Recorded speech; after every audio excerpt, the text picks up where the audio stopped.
Early stories following the massacre charged that school administrators and teachers at Columbine had long condoned bullying by jocks, and this explained the motive.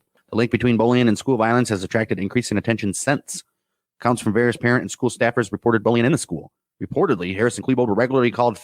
Klebold said on the basement tapes, "You've been giving us shit for years." Right. I mean, you only can take so much.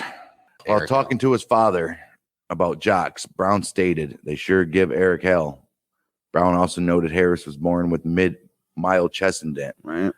Well, anyway, he had that chest indent. Right. This made him reluctant to take off his shirt. Gym class, like we said, right? And other students would laugh at him, as we said. Nathan Vandrow, a friend of Klebold, and Elisa Owen, who knew Harris, noted they were picked on. He was like, "Yeah, these guys were picked on." Vandrow recalled that a cup of fecal matter was thrown. Oh, jeez. Oh, no. What are they? See, now we're hearing, when you get poop thrown at you. Yeah. It has been alleged that Harris and Klebold were once both confronted by a group of students at Columbine who sprayed them with ketchup while referring to them as f***ing and quit. Oh, wow. Klebold told his mother it had been the worst day of his life. According to Brooks Brown, that happened while teachers watched. They couldn't fight back. Oh, my goodness. They wore the ketchup all day and went home covered with it. According to classmate Chad Laughlin, it involved seniors pelting Klebold with ketchup-covered tampons in the commons, which was the cafeteria. Laughlin also stated, "A lot of the tension in the school came from the class above us. There were people fearful of walking by a table where you knew you didn't belong, stuff like that.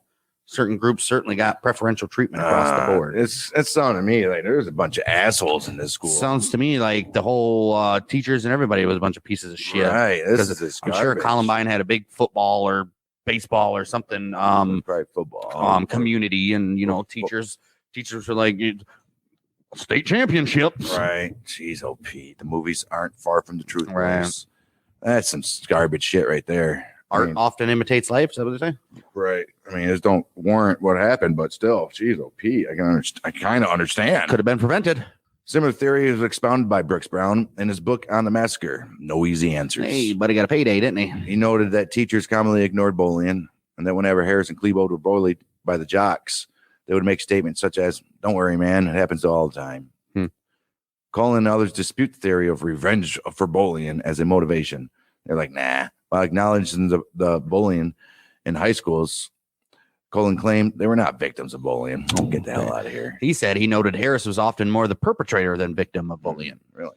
And the fact check published on April 19, 2019, on the eve of the commemoration of the 20th anniversary, Gillian Brockwell in the Washington Post, well, don't take anything he says for face value, right, underscored that, contrary to the popular view, their attack was not revenge for being bullied, because you would know how. Right. Peter Langman also argues against bullying being the cause of the attack, because you would know how. Right. Other researchers have also argued against the bullying hypothesis. Rejection was also highlighted as a cause, which was also a case. Social cliques within high schools, such as the Trenchcoat Mafia, are widely discussed. One perception formed was that Harris and Klebold were both outcasts who had been isolated from their classmates, prompting feelings of helplessness, insecurity, depression, as well as a strong need for power and attention. Harris's last journal entry reads, "I hate you people for leaving me out of so many fun things." While Klebold wrote, "The lonely man strikes with absolute rage." In an interview, Brooks Brown described them as the school's worst outcasts. He said they're the losers of the losers. You can't be the losers of the losers. Man. This concept, too, has been questioned, as both Harris and Klebold had a close group of friends and wider informal social group, which they did, right. Some peers, such as Robin Anderson, stated that the pair were not interested in Nazism, and they did not worship or admire Hitler in any way. However, in retrospect, Anderson also stated that there were many things the pair did not tell friends. Wasn't there a swastika on the machete? There was. It could just been a machete with a swastika. I mean, I guess, but they had. Right. Harris at least did revere the Nazis, often praising them in his journal. Okay. Sociologist Ralph Larkin has theorized that the massacre was to trigger a revolution of outcast students and the dispossessed. Okay. Right. I would say so.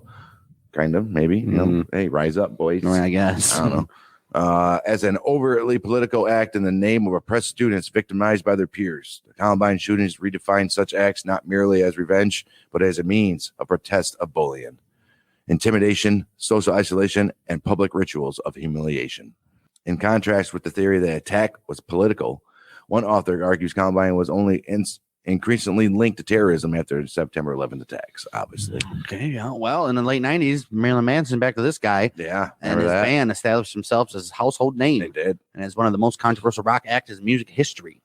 Their 2 album releases prior to the massacre were both critical and commercial successes. Right. And by the time of their Rock is Dead tour in 99, the frontman had become a culture war iconoclast and a rallying icon for alienated youth. Was immediately after the massacre, a significant portion of blame was directed at the band. And specifically at its outspoken frontman. They sure in hell did. No, they got him hard.